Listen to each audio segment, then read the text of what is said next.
주일로 성령 강림과 관련된 말씀을 같이 나누도록 하겠습니다. 오늘날 우리는 초연결의 시대를 살아가고 있습니다.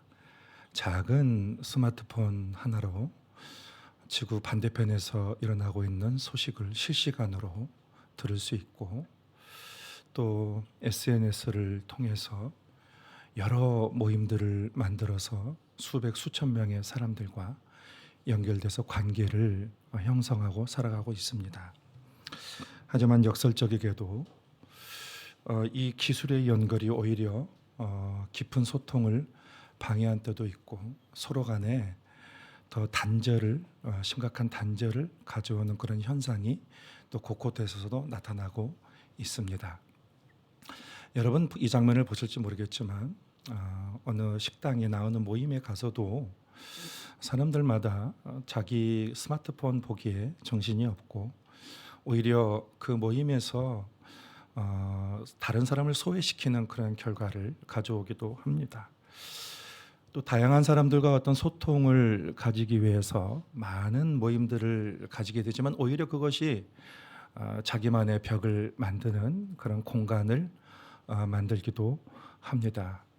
알고리즘에 의해서 내가 듣고 싶고 내가 보고 싶은 그러한 정보와 그런 내용만 듣다 보니까 마치 그것이 전부인 것처럼 생각해서 나와 다른 생각을 가지거나 또 다른 마음을 그런 가진 사람들에 대해서 이해하지 못하고, 또 일부러도 그것을 적대시하면서 오히려 벽을 쌓아가는 그러한 현상들이, 극단적인 형상들이 우리 사회에서 나타나고 있습니다.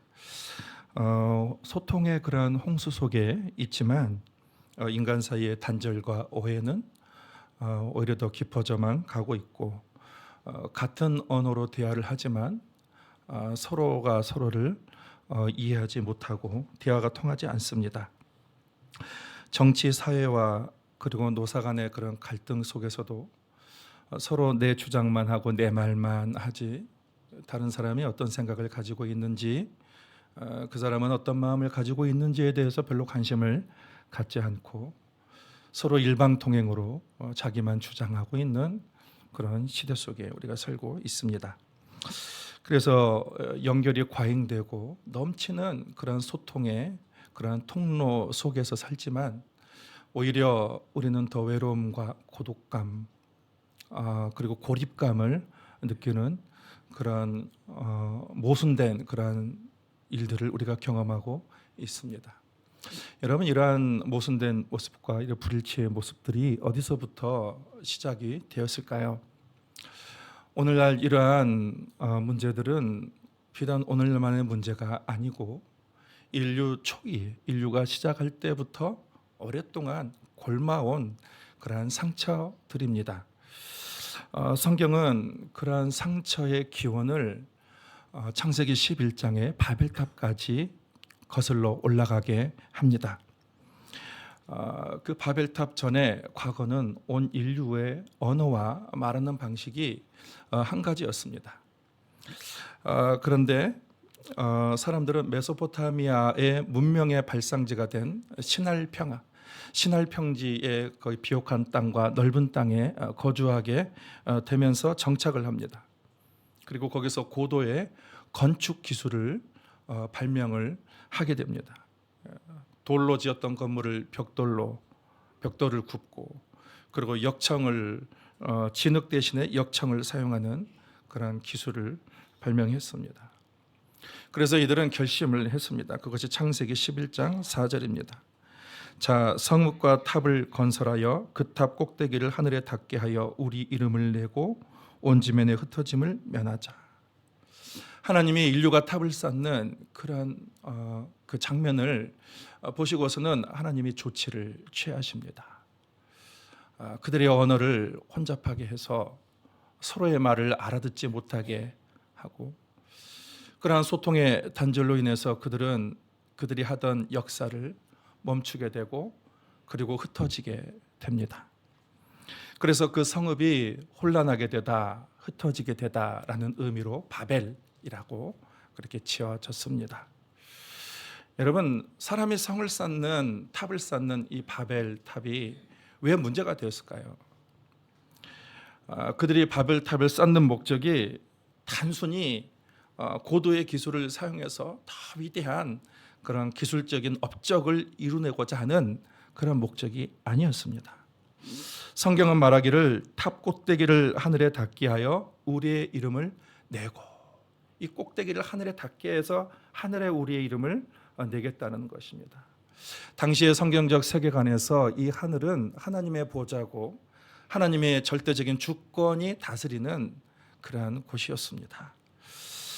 탑 꼭대기를 하늘에 닿겠다 하는 것은 하나님의 영역을 인간이 침범하고, 그리고 이제 하나님께 영광을 돌렸던, 모든 공을 하나님께 돌렸던 그러한 사고에서 벗어나서 이제는 모든 영광을 인간이 취하고, 그리고 인간이 온 세상의 주권을 가지고자 하는 그러한 오만에서 나온 결과였습니다. 여러분, 바벨탑 사건은 단순히 높은 건물을 쌓고자 하는 그런 문제가 아니라 주권이 하나님께 있느냐 인간에게 있느냐라는 그러한 문제였습니다. 당시 메소포타미아 문명은 인류 최초로 대규모 도시를 형성을 했습니다. 수만 명의 사람들이 수용하는 그러한 성읍을 만들었습니다. 우리 이름을 내고 흩어짐을 면하자라는 거예요. 이 말은 하나님 대신에 인간 중에서 누구든지 힘 있는 자가 통치하고 다스리는 그런 제국주의의 그 틀을 이미 거기서부터 만들어 냈다라는 것입니다.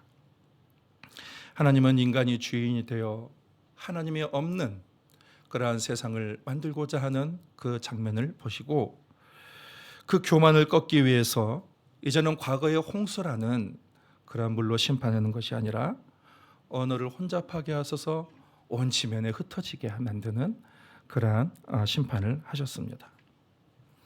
여러분, 바벨의 문화는 지금도 세계 곳곳에서 쌓아지고 있습니다. 온 땅과 우주 만물에 정교하게 지어진, 너무도 아름답게 지어진 이 우주 만물에 하나님의 영광과 그 신성이 다 깃들어 있고, 모든 사람들이 가장 귀중한 하나님의 은혜를 다 공짜로 누리고 있음에도 불구하고 하나님을 인정하지 않고 그 통치를 거역하는 것이죠. 하나님보다 내가 우선이 되고 내가 중심이 되고 내가 기준이 되고, 궁극적으로 다 사람마다 자기 영광을 추구하는 그런 시대가 되었습니다. 내 기준인, 내가 기준이 되고 내가 모든 것의 결정에 그런 기준이 되기 때문에 이게 나와 다른, 또 내게 어떤 약간의 희생이 요구되는, 그러한 양보가 요구되는 것들에 대해서는 거기서는 마음을 닫아 버리게 되는 거예요. 그래서 다른 사람을 이해하는 것도 귀찮아하고, 또 함께 연합을 이루는 것도 피곤해하고, 다른 사람과 벽을 쌓는 것을 당연하게 생각하는 그런 시대입니다. 때로는 미움과 시기로 원수도 맺기도 합니다. 어쩌면 우리는 지금도 나라고 하는 나 중심성을 양보하지 못하고 계속해서 오만과 교만이라는 바벨탑을 쌓고 있지 않은지는 모르겠습니다. 우리는 모두 하나님의 자리를 차지하고자 하는 그런 욕망에 빠져 있는 바벨론의 후손들입니다. 인류 역사는 이 바벨의 영향 아래서 큰 상처와 아픔을 가져왔습니다. 서로 분열하고 다투고 싸우고 미워왔습니다. 그런데 이 아픔과 그 상처를 한 번에 회복하는 그 길을 2000년 전에 하나님께서 예루살렘의 한 작은 다락방에서 시작을 하셨습니다. 바벨은 인간이 시작해서 인간이 쌓아온 그런 인간의 공로인데, 이 사건은 하늘에서부터 하나님이 새롭게 시작하는 그 사건입니다. 때는 오순절날 예수님과 예수님의 제자들이 한 자리에 모여서 예수님의 약속하신 대로 기도하고 있을 때에 호련히 급하고 강한 바람 같은 소리가 온 집을 가득하더니 불의 혀같이 갈라지는 것들이 각 사람의 머리에 임하게 되면서 모든 사람이 성령으로 충만하게 되었다라고. 그런데 그 충만한 그런 상황 속에서 이전에 없었던 한 가지 일들, 새로운 일들이 일어나게 되는데 모든 사람들이 각 나라의 방언으로 말을 하는 것이었습니다. 당시 사람들이 사용하던 언어는 아람어였어요. 이 성경책은 헬라어로 기록되었는데 통용되는 언어는 아람어였습니다. 그런데 예수님의 제자들의 입에서 나오는 말이 아람어가 아니라 애굽어, 또 로마어, 페르시아어, 또 아라비아어 같은 그러한 언어들이었어요. 그래서 당시 명절을 맞이해서 해외 각국으로부터 살고 있었던 그 경건한 그 유대인들이, 재외 동포들이 자신들이 살고 있는 그 나라의 언어로 이 제자들이 말하는 것을 듣게 되었습니다. 제가 어제 교민 단톡방에 보니까 이렇게 돼 있더라고요. 해외에 거주하는 정식 명칭을 재외 동포라는 그런 법적 용어가 있다고 그래요. 교민, 교포라는 말이 아니, 그것을 사용하지 말고 재외 동포라고 그렇게 부르도록 요청했다. 그러니까 우리가 재외 동포다 이렇게 말하는 것을 봤습니다. 그런데 그 유다인 재외 동포들이 각자 자기가 거주하고 있는 그 해외 말을 듣고 있는 거예요. 7절 8절에 보면 다 놀라 신기하게 여겨 이르되 보라 이 말하는 사람들이 다 갈릴리 사람이 아니냐 우리가 우리 각 사람이 난 곳 방언으로 듣게 되는 것이 어찌 됨이냐. 120명이나 되는 사람들이 각자 언어를 하는데 다 다른 언어라는 거예요. 여러분 이 장면을 한번 떠올려 보시길 바랍니다. 여러분 그것이 질서정연한 그러한 모습입니까? 혼란하고 복잡한 그러한 모습이 아니겠습니까? 이것들이 이러한 현상이 계속 지속된다면 더 혼란스러운 그런 순간이겠죠. 그런데 그 다음 말씀에 놀라운 변화가 그 가운데 일어나게 됩니다. 11절에 그레데인과 아라비아인들이라 우리가 다 우리의 각 언어로 하나님의 큰일 말함을 듣는도다 하고 다 각자의 언어로 하나님의 큰일을 말하는 것을 들었다라는 거예요. 여러분 하나님이 이 땅의 갈라짐과 분열을 치유하는 그러한 방식은 모든 언어를 하나로 통합하는 그런 방식이 아니에요. 각 사람의 개성과 또 어느 공동체의 문화를 다 말살내 버리는 것이 아니라 하나님은 그것을 다 수용하고 포용하면서 하나님이 회복시켜 가시는 것입니다. 과거에 대한민국에 기독교가 들어올 당시에 초기 선교사님과 또 초기 교회는 한국의 전통적인 사상과 그런 문화 양식을 우상 숭배 또는 미개한 문화다라고 하면서 오히려 서양 사람들이 가져온 그 문화만을 그것을만을 인정하고 또 그것을 기준으로 해서 그것이 마치 정답인 것처럼 고집해서 갈등을 일으킨 사례들이 있었습니다. 예를 들어서 한국의 전통 음악과 그 악기를 무속 신앙과 연결된 것으로 그렇게 오해를 한 거예요. 그래서 예배 시간에는 서양 악기만을 사용하게 한 것입니다. 꽹과리, 뭐 검은고, 뭐 징, 북, 뭐 이런 것들을 사용하지 못하게 했어요.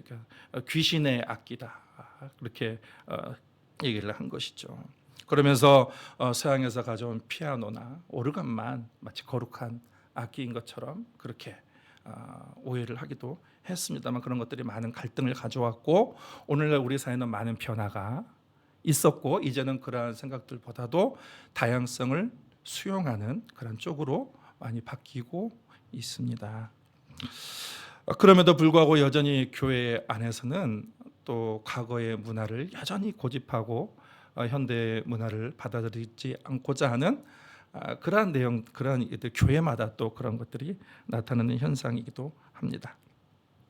오늘 본문에 비추어 보면 하나님은 하나의 것만 고집하는 분이 아니에요. 각 사람의 개성과 특징과 각 나라와 공동체의 그 문화를 존중하시면서 그것을 다 끌어안으시는 분이십니다. 그러면서 하나님께서 새롭게 이 분열의 아픔을 치유해 가시는 그러한 방식은 이 다양한 문화와 언어를 통해서 하나의 복음을 선포하게 하는 거예요. 하나님의 큰 일을 그들이 말함이라. 하나님의 큰 일을 말하게 하는 것입니다. 여러분, 이것이 성령이 우리에게 주신 방언이요, 성령의 언어인 것입니다. 성령님은 이런 방식으로 역사하시고 바벨의 저주를 치유해 가시며 회복해 가시는 것입니다. 바벨은 하나님의 자리에 인간이 올라앉아서 하나님의 영광을 인간이 가로채는 그러한 교만함을 드러냈으나, 이제 성령님은 이 다양성 속에서 통일을 이루는 새로운 역사를 시작해 가시는 것입니다. 베드로는 그 장면을 신기하며 놀라하며 당황하는 사람들, 그리고 마치 이들이 세술에 취했다라면서 조롱하는 사람들에게 자신이 지금 경험하고 있는 그러한 현상에 대해서 그 당시로부터 800여 년 전에 예언 사역을 했던 요엘 선지자의 말을 또 해석하면서 그들에게 설명을 했습니다. 16장 17절에 보면은 이는 곧 선지자 요엘을 통하여 말씀하신 것이니 일러스되 하나님이 말씀하시기를 말세에 내가 내 영을 모든 육체에게 부어주리니 너희의 자녀들은 예언할 것이요 너희의 젊은이들은 환상을 보고 너희의 늙은이들은 꿈을 꾸리라. 이 800년 전에 하나님께서 요엘 선지자를 통해서 이미 마지막 때에 말세에 하나님께서 모든 민족에게 당신의 영을 부어주시겠다, 성령을 부어주시겠다라고 했습니다. 그리고 이제 그 약속이 지금 이 베드로 시대에 실현되었고 그것이 지금 시작이 되고 있는 것입니다. 이 성령을 받은 사람들에게 나타나는 공통적인 특징은 자녀들은 예언하고 젊은이들은 환상을 보고 늙은이들은 꿈을 꾼다는 그런 공통적인 그런 현상을 나타내고 있습니다. 18절에 보면 그때 내가 내 영을 내 남종과 여종들에게 부어주리니 그들이 예언할 것이요. 하나님이 이 세상의 사람들을 차별하지 않고 모든 사람들에게 하나님의 영을 그들에게 부어줄 텐데, 그들에게 나타나는 공통적인 그러한 결과, 그 현상이 무엇인가? 예언을 하게 될 것입니다. 그러면 여러분, 그 예언의 내용은 무엇일까요? 우리 함께 21절 같이 함께 읽겠습니다. 누구든지 주의 이름을 부르는 자는 구원을 받으리라 하였느니라. 여러분, 예언이라는 것이 어떤 우리가 알지 못하는 어떤 미래에 대한 그러한 것을 점치는 것이 아니에요. 성령님이 주신 예언은 하나님의 말을 하는 거예요. 하나님의 큰 일을 선포하는 것입니다. 저와 여러분이 내가 하고 싶은 말이 많이 있지만 내가 하고 싶은 말을 그대로 하지 아니하고 하나님께서 내게 주신 그 거룩한 말씀, 성경 말씀, 또 하나님의 말씀을 내가 성령에 따라서 그것을 할 때에, 그러면 그때는 여러분이 예언을 하는 것입니다. 성령 강림은 그 영을 받는 자는 누구든지 주의 이름을 부르며 누구든지 주의 말씀을 하며 그러면서 같은 말과 같은 뜻과 같은 생각을 성령을 받으면, 같은 성령을 받으면 그렇게 할 것이다라는 것을 오늘 본문이 말씀하고 있는 것입니다. 바벨의 목적은 우리 이름을 높이자였습니다. 자기 이름을 높이는 거예요, 계속해서. 그런데 성령의 강림은 인종이나 나라나 신분이나 나이와 상관없이 모두가 한 마음과 한 뜻으로 하나님의 말씀을 하는 것이고 하나님의 일을 선포하고 하나님을 따른다는 것입니다. 바벨탑과 성령 강림의 차이는 다음과 같습니다. 바벨탑은 인간이 영광을 받는 거예요. 자기를 높이는 것입니다. 그런데 여러분, 성령 강림을 통하여서 우리는 이 모든 것이 다 하나님께서 주신 것이고 하나님의 은혜인 것을 알고 하나님을 높이는 그러한 사건입니다. 또 바벨탑의 결과는 서로 자기를 고집함으로 소통이 단절되고 그리고 분열과 흩어짐의 결과로 나타났지만, 이 성령 강림은 하나님의 말씀과 하나님을 예배하는 뜻 안에서 모두가 통일되며 그리고 한 마음과 한 뜻으로 그렇게 주의 이름을 높이는 그러한 결과로 나타나게 되는 것이죠. 1900년대 초반에 미국에는 흑백 분리법이 강하게 지배하던 때였습니다. 그래서 백인과 흑인은 같은 버스도 타지 아니하고 또 같은 식당도 이용하지 않고 심지어 교회조차도 백인 교회, 흑인 교회가 따로 있어서 예배를 드렸습니다. 백인들의 그 흑인은 영혼 없는 미개인이나 그들의 종에 불과한 그렇게 인식을 하고 있었습니다. 당시에 그 휴스턴에 신학을 공부하던 윌리엄 세이모어라는 흑인이 있었습니다. 이 사람은 백인들만 있는 그런 신학교에 다니면서 백인들은 교실에서 공부를 하고 이 사람은 흑인이란 이유로 백인들과 같은 자리에 하지 못하고 복도에서 교수님의 강의를 들으면서 공부했던 사람입니다. 1906년에 로스앤젤레스의 한 작은 마국간에서 이 세이모라는 이 전도자가 기도를 시작하게 했습니다. 그곳에 적은 인원이 모여서 기도를 했는데 거기에 놀라운 성령의 역사가 일어나게 되고 엄청난 부흥이 일어나게 되었습니다. 수많은 사람들이 몰려들어서 그 마국간이 아니라 이제는 거리에서 예배를 드릴 정도였습니다. 그런데 그 예배 장면에는 아주 기이한 현상이 일어났습니다.